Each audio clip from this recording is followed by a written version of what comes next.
Welcome to the Why Isn't It Working Business and Tech podcast, talking all things business and tech in the emerging and enterprise space. Here are your hosts, Karl Wood and Michael Hamilton. Hi, and welcome to the podcast. Today we have Sunil Jha from the Akiko group. How are you today, Sunil? I'm good, thanks, Mike. How are you guys doing? Very well, very well. And also with me, I have Karl Wood as always. How are you, Karl? Hey, Michael. How are you going? Sunil, welcome to the show. Thank you very much for joining us. Thank you very much. I appreciate that. Awesome. Well, Karl, kick off the first question, my friend.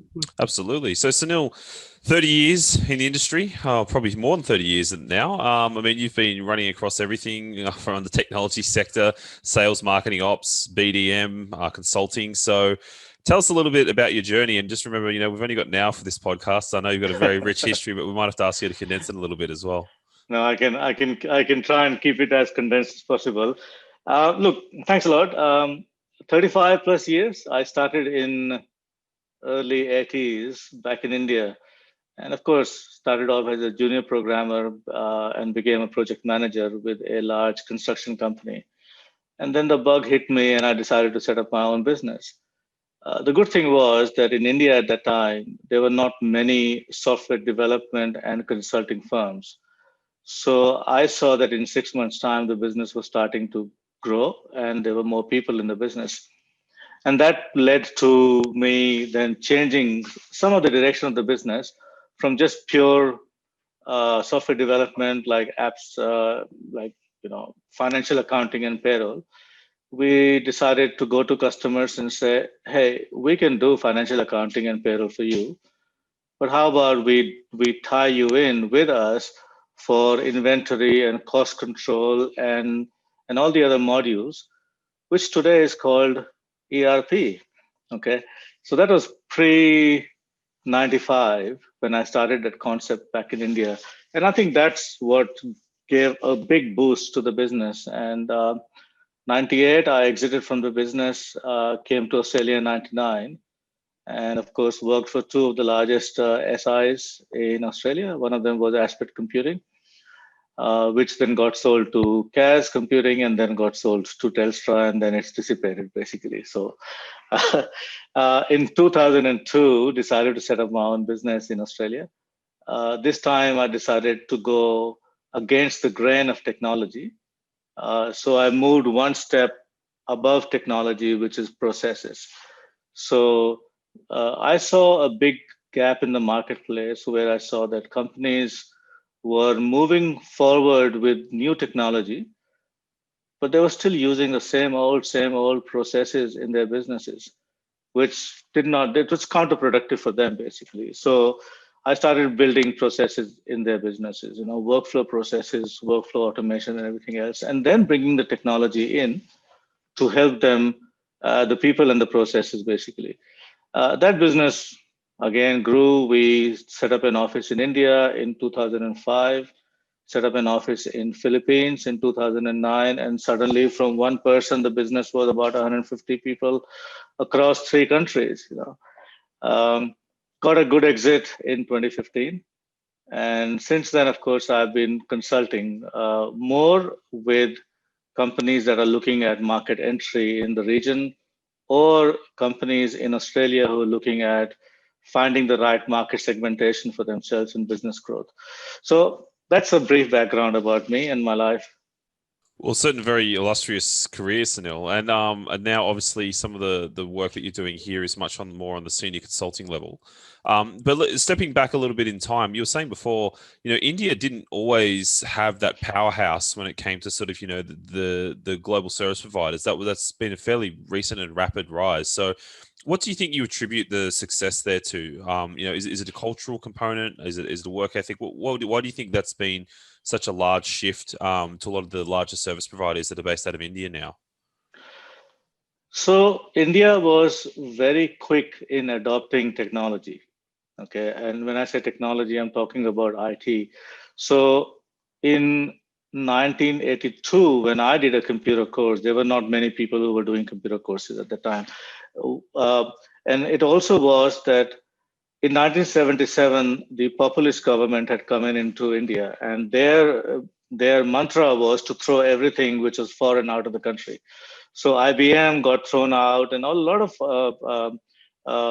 American and British IT companies and computer manufacturers were thrown out. And then there's this whole thing started that we should manufacture computers in India, right? So that was the revolution that kicked off at that time. I'm talking about 77, 78. And from there, the rise of the IT started to happen in India. And of course, initially it was all internal, and then the world started looking at. So if you look at history of outsourcing, even in Australia, the first outsourcing that was done by companies was done onshore, right? So let's say companies like American Express, and I still remember, they were my clients. So they decided to go out and say, okay, who can we give out all this big development work to? Because this is not a part of our core competency or core business. And that's where companies like EDS and Aspect Computing and Praxa and CSC, they all started to come into existence. But that was all onshore. The next level of offshoring started to happen when they realized that there were companies in India, for example, who could do the same work at less than half the price. Okay. And then the outsourcing started. And India took over that mantle pretty early on. And that's the reason it became a powerhouse. But over the years, of course, there are other countries like Vietnam and Philippines, and also in some ways, China, coming up, trying to bubble into some of or encroaching some of the Indian marketplace. But as you said rightly, a lot of large companies have set foot in Australia and basically made it their home. What have you found when you did come to Australia? I know you talk about culture a lot in the past. What did you find that was a difference between India and Australia, obviously? So the first cultural difference I saw was that because of the population size in India as compared to the population size in Australia, there was always a survival of the fittest. Okay, so in India, people used to do graduations, double graduations. They would go out and study, because the more you studied, the more degrees you had, the more chances of you finding a better job, right? Whereas when I came to Australia, I saw that a lot of my colleagues who were not even qualified to be in the IT space, and I'm talking about 20 years back, basically, right? And they were like, maybe not even a graduate, basically. And they said, okay, let me try IT. And they get into the IT framework and they start selling, right? So they literally, for them, it was on the job training, on the job learning, right? Whereas in India, it was a totally different scenario altogether. However, things have changed in Australia too. From being a country where anybody can walk into an office and perhaps get a job, to a country where for the same job or for the same role, at least you have 10 people, 15 people applying for the same role, basically. So there's a competition that's happening now. Okay. So that was the first cultural change that I saw. The other was, of course, that, Australia as a country, as a commercial environment, has been very conservative in their approach, right? Yes, they have come a long way now, basically, and I'm part and parcel of the grain, basically. And in fact, I've slowed down, whereas the other Australians have actually sped up, basically, if that makes sense, right? So these are the two major things that I've seen that's changed, or that's been different between India and Australia. That's pretty interesting. Look, you're the best person positioned to answer that question. That's why I had to ask it, of course. But also, just from your business experience, obviously exiting businesses and so forth, what have you found to be the critical success factors or the key things that have made you successful when exiting those businesses? One of the things that I have always worked on is not something that I want to sell. If I want to sell a glass of water and you don't want to buy the glass of water, you're looking at Coca-Cola, right? I need to have the resilience to go out and say, Mike wants, a glass of Coca-Cola. I need to give that to him. And a lot of companies don't think that way. A lot of service providers don't think that way. And I think one of the things which I always talk about in my articles is most companies are inside out, right? They are not outside in. The moment they start to convert themselves into an outside in scenario, things will change, right? It's the customer. 50 years back when my father used to run a business, he used to say, Sunil, customer is king. Okay, you got to give them what they want. And I don't see that there's anything that has changed in the 50 years. Basically, customer is still the king, right? They demand, that's what they look at. And today in the IT world, as against 25 years back, where the customer did not know anything about IT, they would just buy anything which a salesperson or a good salesperson, well dressed, well spoken, would go out and sell, right? Today, even before the salesperson walks into their office, the customer has done their research on them. They know exactly what they want, right? And that's when they want to have the conversation saying, if you can give this to me, I'll have a conversation. If you can't, that's the door out there, basically. So that's changed.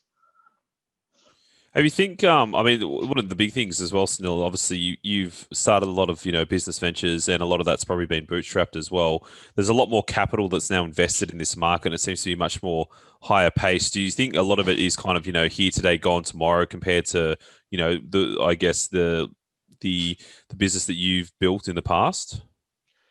It's a mix of yes and no's, I would say.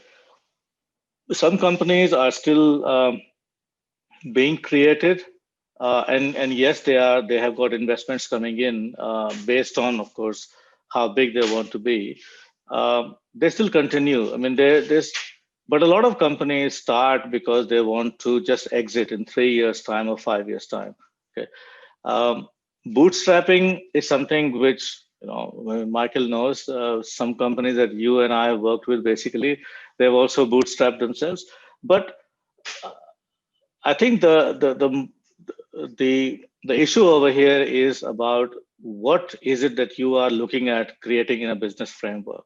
So a lot of times, if it is a B2C, most companies will look at 3 years and then probably selling it out to somebody else, a larger company. Okay, but if your product is good enough and scalable, for example, Atlassian, right? It's an Australian company. They're doing very well, and everybody is following them around, basically. And I don't see any reason why they will be selling in a rush. So you think that passion's really a key point of it? You need to really build something that you're passionate about and invested in. Otherwise, if the heart and soul's not there, it's not going to really turn out the way you want it to. You're right, absolutely right. And a lot of companies that start, I think they have already made the decision as a part of their business plan that I've got an exit strategy in 3 years' time or 5 years' time or whatever, basically. And also with the segmentation approach you're taking for bringing companies to Australia and advising them and helping them at the moment, are you finding they do enough research on the market, or are you finding that they need a bit more help in particular areas? Is it marketing or the IT side, or what do you find they need the most help in? I think a lot of conversation that I'm having at the moment is overseas companies have got the same mindset that other companies had about 20 years back, which is resource augmentation. Their belief is that even now in Australia, a lot of companies will go in for resource augmentation, right? And I think that coin has flipped, basically. It does happen. I'm not saying it does not happen, but is there an 85% need for resource augmentation? The answer is no. Most Australian companies are now saying that if I give you a project, you manage the project, basically. I will oversee the project as a project director or whatever. But I don't want the headache of managing your people, okay? And especially if those people are overseas, okay? In the current pandemic, of course, nobody can come into Australia anymore, right? So, and I don't know when that situation is going to change. So most of that will happen overseas. And that's where the difference is, basically. And you're finding that because of that outsourcing or augmentation approach, is that it's lacking collaboration and ownership to get the real decent outcome to their IT projects sometimes? Yeah. From that point of view? Look, there are definitely cultural differences there, right? Okay, again, I go back to my cultural differences. Whilst Australians have started to understand the Indian mindset, and Indians have also started to understand the Australian mindset. But I'll give you a simple example. If you go to, and I'm not saying every company, but if you go to most Indian outsourcing companies, and if you say, I want this job to be done by 15th of December, I can guarantee you, you will get an answer which will be like this. If you think 15th December, we will try to make it 15th December. Okay. They will not commit to 15th December, right? But this is only because you, Mr. Customer, if you think it's going to be 15th December, we'll try, right? Now, in Australia, people don't accept that as a commitment. Okay. If you come to me, Michael, and say, Sunil, I want this by the 15th of December, and I say, yep, I'll give it to you on the 15th of December, you stand confident that I will be giving it to you on the 15th of December, no later. Right. And I think that's some of the things which need to be changed. So more of a committal, I guess. So those are some of the interesting nuances, aren't they, Sunil? Sort of between, the markets where, subtle language differences and the way things are phrased, Yes. can be interpreted in different ways, isn't it? Absolutely right. Absolutely right. And again, in India is still a very hierarchical organizational structure. A lot of companies, a lot of modern Indian outsourcing companies are changing, I must admit. There are professionally managed companies like TCS, for example. There's a lot of changes that have happened in that company, but still a lot of companies are hierarchical. If the director says, irrespective of what the customer is saying, that don't worry about it, I'll handle the customer, you continue doing your work, the staff will keep doing the work because he's the boss, he's the one who's paying the salary, not the customer, right? And that's where it happens. I mean, there's also been quite a lot of a shift as well. So if we take TCS again for an example, there's been a lot of acquisitions from the big GSIs now into other areas, hasn't there? So they're now Correct. looking at innovation and changing their business model and evolving again. Correct, absolutely. And that's a big end of town companies who are doing the acquisitions, because they have been, like, for example, companies like HCL, right?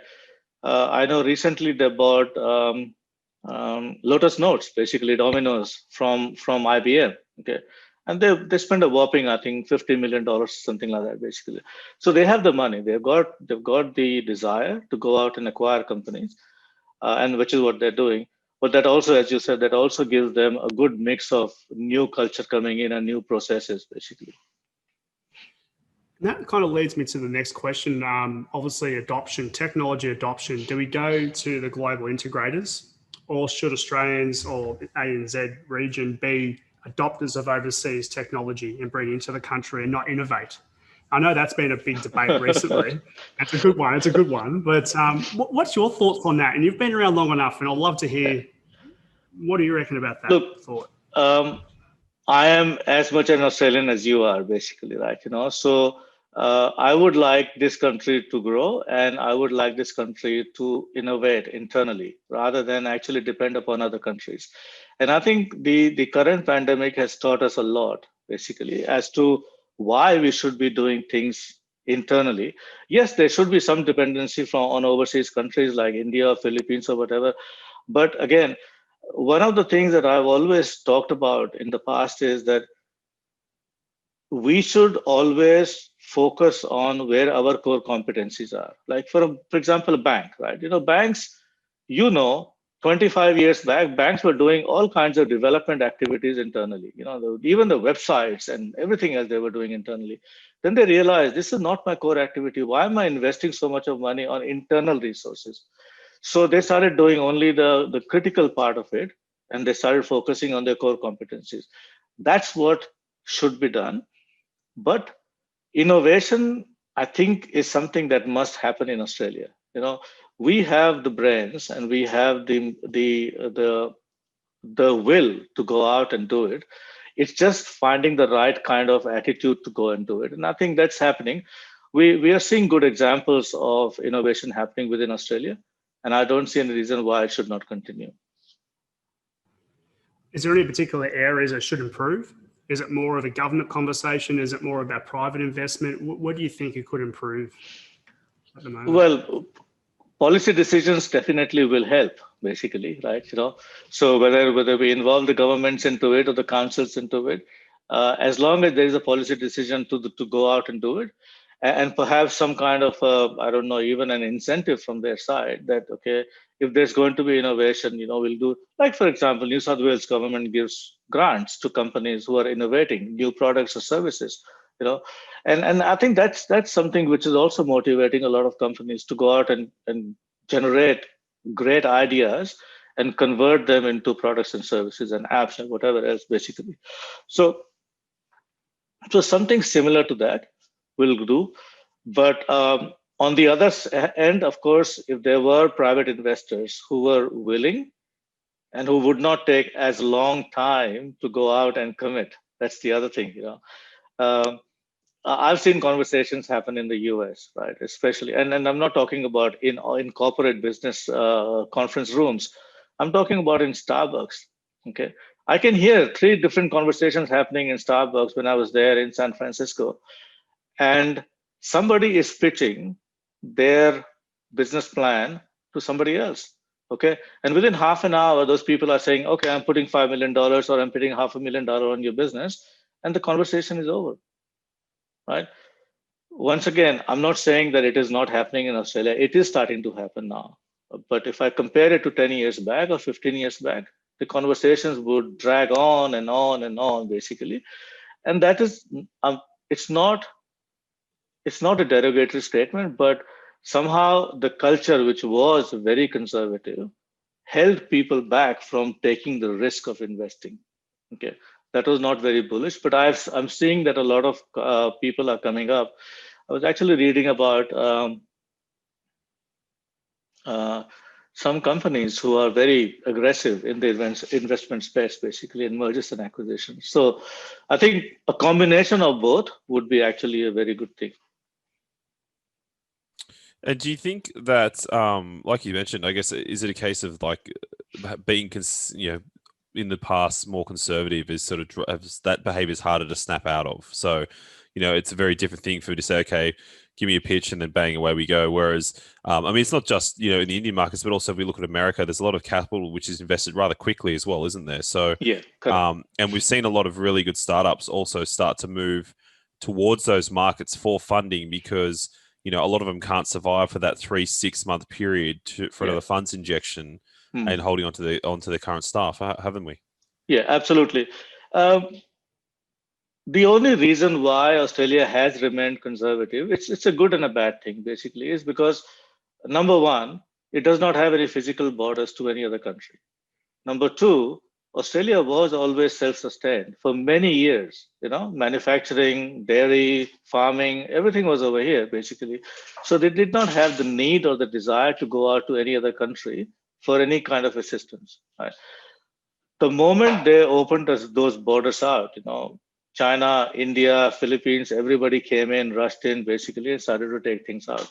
And then suddenly Australia found itself totally stripped bare and dependent upon a lot of other countries. So the conservative side of it, which was there before, was because there was no exposure, right? But today Australians are traveling a lot. They're going overseas. They're also going overseas to pitch their business plans to people in America. Okay, so that exposure is now bringing them into the framework. They're saying, okay, we need to be we need to stop being risk averse, right? So the newer generation is definitely being more risk taking than they were in the previous times. That's fantastic with that one. Look, we're seeing improvement, obviously, with that conversation. A lot of people have had on the previous episodes and guests have talked about that we get to Series A, you've got to go overseas. Correct. Yeah, exactly. Yeah. Alaska's a good example, right? And that's where it is. And we might just stay, and that's okay, as long as we have a strategy around it as a conscious nation. And the reason why I asked is you've got the high net worth who do like property. We all know that. That's very much a very common conversation in Australia. Correct. But also there's a government incentive, but also the VCs in the country too. There is a sizable amount, but it's very spread about what they invest in. It's not really strategic. Is that what you're seeing also? Is that a thing? Yeah, I think the same pattern is there basically. And a lot of Series A or seed investments are done by angel investors. Okay, it works both ways because angel investors put the money in, and it's not a big amount of money that goes in basically. So 10 people get together, they put $25,000 each, basically, $250,000 a raise for a business.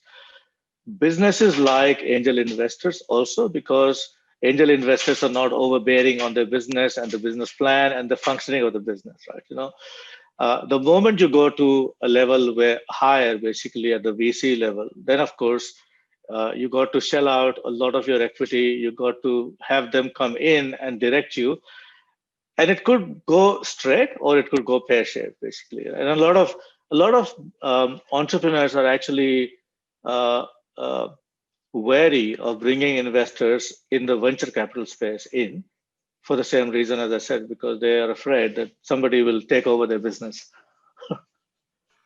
Well, that's always the case, isn't it? It's a common conversation that I've had also in the last couple of years, particularly. Yeah. And I know we've been advisors to other startups in the last couple of years, working together, especially around technology. Where do you find there needs to be improvement in the software delivery lifecycle? And what I mean by that, should we focus on testing, development, innovation? Could be requirements or design or anything, architecture. Where do you think the world needs to invest more time in to improve software delivery? I'll be honest with you, and living here 20 years plus, one of the biggest gaps that I've seen in the industry, especially in the SDLC, has been around testing. Okay, I can't stress that enough, because I've seen projects where the project manager has said, oh, let's take these test engineers out because I'm losing my budget and I need to get this job done quickly because I'm not going to get any more budget in, basically, right? Or let's take this testing procedure out, right? To the extent even that they have not involved test managers at the project initiation stage, which is very wrong, I would say, basically, right? But that's what happens, right? I'm seeing a lot of testing companies coming up, and one of the things which I think which will really work for companies who are looking at new projects, or even old projects, basically, they're currently working on, is testing as a service. Okay, I don't know. There's not many companies who are putting in testing as a service, right? So whether it is what's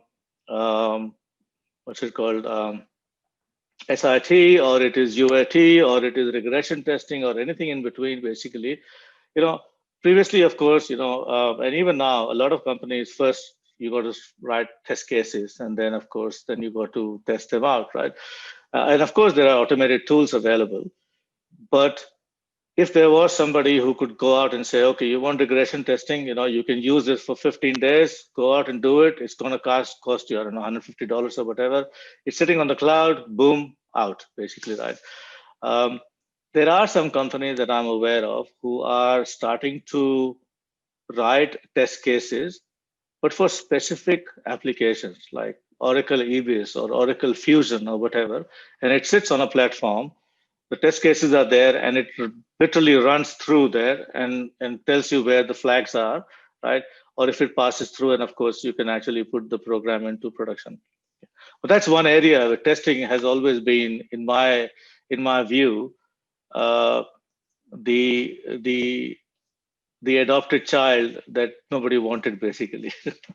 Yeah, you're not half wrong there. I think that's talking from a lot of experience, obviously, with that mode, and obviously getting the speed of software delivery a lot faster. Yeah. Obviously, testing plays a big part in that and the quality of that outcome, depending on that. What are you finding moving forward now? I noticed you're consulting and doing more work. Is data a big part of the future of your growth of your business, where you're going at the moment? Is it consulting on that area, or is there other areas you're seeing? Data is very much an integral part of every business. Okay, it actually always has been an integral part of every business. Okay? Starting with financial data, for example. How do you analyze whether your business is actually running into a profit or a loss, right? Or on the other hand, what are your customers thinking about? What kind of customers do you want? So data is becoming very important, and of course, with newer tools that are coming out, you can really analyze the data in a very effective and efficient manner, basically. However, yeah, you're right. I think that's going to be the next king of the IT space or of organizations. In regards to, I guess, coming back to the services model as well. So like you said, one of the big areas from software testing, it's not done as a service. It's usually done on a project by project basis. Do you see a bit of a growth and expansion in now the way consumers are kind of, I guess, buying and purchasing things? A lot of it is done now. It's all like one click, very easy. Do you think that, like from an IT perspective, we're going to move more to that sort of fixed price? Here's the service, here's your bundled options, tick this, and then away you go? Or do you think there's still a lot of room for some of the more customized elements that are being done around, development and testing, or are people moving more towards an off-the-shelf model because it's simple and easier to procure? I think the model that most customers will be gravitating towards would be the FSO, which is fixed scope offerings, right? And I know that same shoe does not fit all, basically. But the thing is like this, that and I've seen this in my own experiences, that when we have gone to a customer and say, okay, give us your requirements, okay, then that opens up another can of worms, right? Because number one, the moment the customer starts to build a scope of work, then they're not only coming to you, they're going to 3 or 5 other service providers. That's the first thing. But when you go to a customer and say, I understand your pain points, what I can do is I can create a fixed scope offering for you, okay? And within that fixed scope, these are the inputs, these are the outputs, this is what I will be doing, this is what you will be doing, this is how long it will take you, this is how much it will cost you, right? Then the customer comes back and says, oh, by the way, in this particular thing, for example, I don't want 2 terabytes of data. Okay, I've got 5 terabytes of data. Then I can say, okay, this cost is going to vary from, let's say, $10,000 to $12,500. That conversation is then becoming more acceptable to both the parties, basically. And with that in mind, also, when you're actually getting IT costs down with that model, that SaaS model and so forth, is it more about getting the cost down if you are a startup or you are a medium-sized enterprise to get some more money over to your sales and marketing? So I noticed we've talked about this in the past is, IT eclipses a lot of budgets. It can clean up, right? So really, from your experience, I know you're very sales orientated and you really get that right. Is it more, do you advise to get your sales right and invest more money in that side to then and also reduce your IT costs? Look, eventually it will do so. One of the things that works for every organization, whether it is a B2C or a B2B, is marketing and sales have to work hand in glove with each other. And a lot of companies do not connect the two together. They will either have a very strong marketing environment and a weak sales environment, or they'll have a very strong sales environment and a very weak marketing environment. I go back to what I was saying before, which is whether we should be inside out strategy or outwards in strategy, right? And in the current world, it's all about outwards in, which is what your customer is looking for. So marketing has to go out and attract your customers to you or the prospects to you. How do you do that? Right? That's one side of looking at it. And when the marketing qualified leads come back to the salespeople, they can actually carry that sales conversation with the prospect saying, you showed interest in our product or service. Let's talk about it. And I think that conversation leads to something which is a warm conversation rather than a cold conversation. Okay. So if any organization invests into these two components and does it right or does it in a good way, I think on the other end, when you're investing a lot into IT, right, that might have an impact to lowering that cost because once the wheels start kicking in, okay, then of course the investments on the other side is going to reduce. No, certainly the case. And also on that note and that theme is that if you are coming to Australia and you are investing and you're going to create a brand presence and so forth, is it more of the indirect way of doing it now through social media, meetups, industry events? Is that something that you recommend, or do you go back to the old ways with advertising or, magazine advertising and things like that, editorials? Or It's is a it mix of both. Mm. It's definitely a mix of both. Again, horses for courses. If I look at an Australian customer, right, one of the things that I've noticed about Australian customer is, and again, it's nothing wrong with that, is because they have been burned by so many other overseas companies who come and show gold, but actually give them crap, basically, right?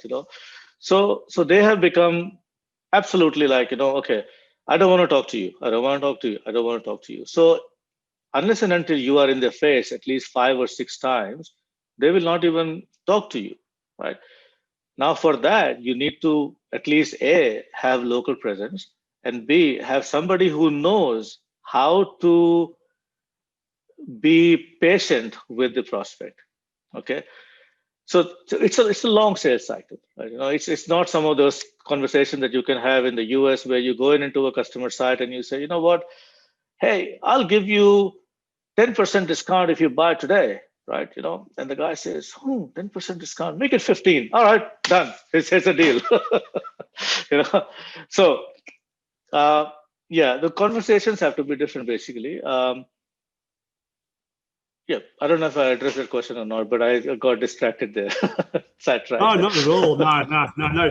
That was good. No, it's just more about it's not that it's an opinion based thing. It's debatable also because sometimes some companies should have more of a digital social media strategy versus doing hardly any print media or any old school legacy media and so forth. But obviously, this podcast, for example, is a way of engaging and communicating with people that you wouldn't normally otherwise. But it's interesting to see your perspective. Yeah, it's got to be a mix of both because I think your branding has to be visible to people. Okay, so when I go into a customer and the customer does not know anything about me, they're not going to talk to me, right?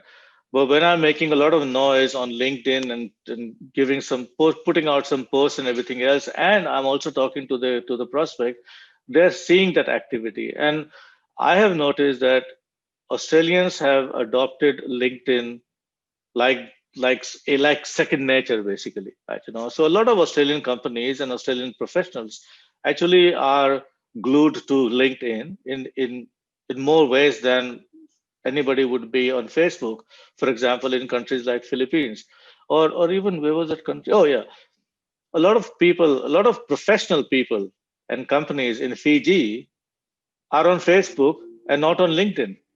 Okay, but that's how it is. It's companies and countries, basically, right? So a mix of both would definitely work for them. No, definitely. Yeah, well, we're kind of seeing those two platforms. I mean, the content on both is becoming very similar, isn't it? I mean, Correct, there's a lot more on LinkedIn now that you never used to be able to write a post, but now, I mean, there's some questionable content, but I guess it's like any social media platform, right? You just got to kind of filter through what is relevant for yourself. Right. But it's also maybe a case, Sunil, like every time I've gone overseas, and again, not to stereotype, but like, the Indians have a very confident sales demeanor. And maybe it comes down to the fact, like you said before, that, it's a much larger population, it's survival of the fittest. Whereas a lot of Australians I've dealt with are very reserved, in that nature and aren't very self-promotional, so to speak. Whereas if you look at the American market, they're happy to self-promote. So is it more of a cultural thing as well with these platforms on getting out there and promoting yourself or your brand? Yeah, absolutely. If you're talking about America, one of the things that is taught heavily right from school days is how do you promote yourself all the time? It's marketing yourself. You are the product, right? And a lot of people in America do it very well. I used to work with a very large American company about 3 years back, and the way they talked was self-promotional, right? Indian companies have taken a lot from the American companies, and primarily because one of the first countries that they started outsourcing to was the US. Okay, US and UK were the first two countries where Indians went out to. Australia, nobody wanted to come over here, right? I think it was the World Cup that happened, the first World Cup. What year was it? I think it was. What, the first one in 1977? No. I'm talking about 1980s, which is when Australia opened the borders and the door and everything else. And I still remember Tom Kalma was the cultural secretary for Australia in India. And I attended one of those seminars. Was it basically. 83, the America's Cup win? And that was kind of the first thing that was like the first big global win, I guess, that Australia had been put. Correct, yeah. And that's when the conversations about bilateral trade between India and Australia started, and which is where companies, and of course, initially it was only the big companies that came to Australia. And then, of course, over the last few years, a lot of, I think there probably would be about 500 or 600 Indian companies over here. It's funny you say that in line with that, because the reason why I asked the question earlier was when you first came to Australia was I found growing up in Australia in the 80s and 90s was really entrepreneurial. It was very much vibrant from that point of view. But then it became very conservative. Yes. And then now we've gone through this innovation revolution, I would call it globally. And everyone's on social media, on LinkedIn, trying to sell products and so forth and get that. But you've seen that. You've seen that conservative behavior, as you mentioned so far in today's comments. You're right, yeah. Very much so. But what do you find is the future? What does the future look like for you in line with working in Australia? Where do you see yourself going in the next 10 years? Good question.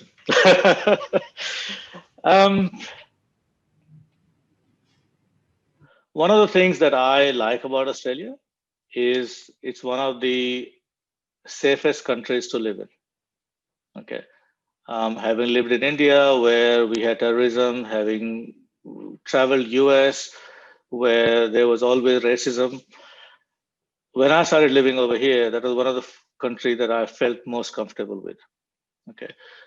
So that's one thing which I want to say. And that's one of the reasons why I would like to continue living over here. Okay. What's going to change in the next 10 years in Australia, especially in the corporate world? I think there's a lot of professionalism that's going to happen in the corporate world in Australia. Okay. A lot of professionals are going to come into organizations. And I think that's what's going to change the face of many organizations, right? From whatever it is now to creating, how should I, let me recoin it, to creating an environment where everybody is talking about growth, okay, and growth also in the positive sense. So that's where I see the changes happening in the next 10 years. Well, that's something we're looking forward to because we are looking for a bit of a change in Australia. And as you know, it's due for a bit of a change, especially around technology and growth. Like we like to see the more of the Atlassians, type of companies stay here and grow. We can do it. If we can, of course. I understand there's a risk factor, appetite in Australia. But look, I hope the government, the VCs, the private high net worths, the family offices do take more of an interest in growing homegrown needs, especially in agriculture, for example. But getting some out of there, especially renewable energy. Of course, that's a big debate. That's going to play out. I won't. That's another whole podcast for itself, of course. But it's really good. But look, Sunil, I'd like to say thank you for having on the program today. It's been insights have been outstanding. I can't say much more than that. But definitely have to have you on next year with our roundtables that Carl and I are organising, and definitely get you on with other people who've got their opinions around the roadmap for Australia. Sure. Thanks for having me over, and I appreciate that, of course. And it's my pleasure to be around, talking to both of you. Thank you, Sunil. It's been an absolute pleasure having you on board. And like Michael said, thank you very much. And we definitely look forward to having you on in the next year as well. Thank you so much. Have a good one. Enjoy. Cheers. Bye.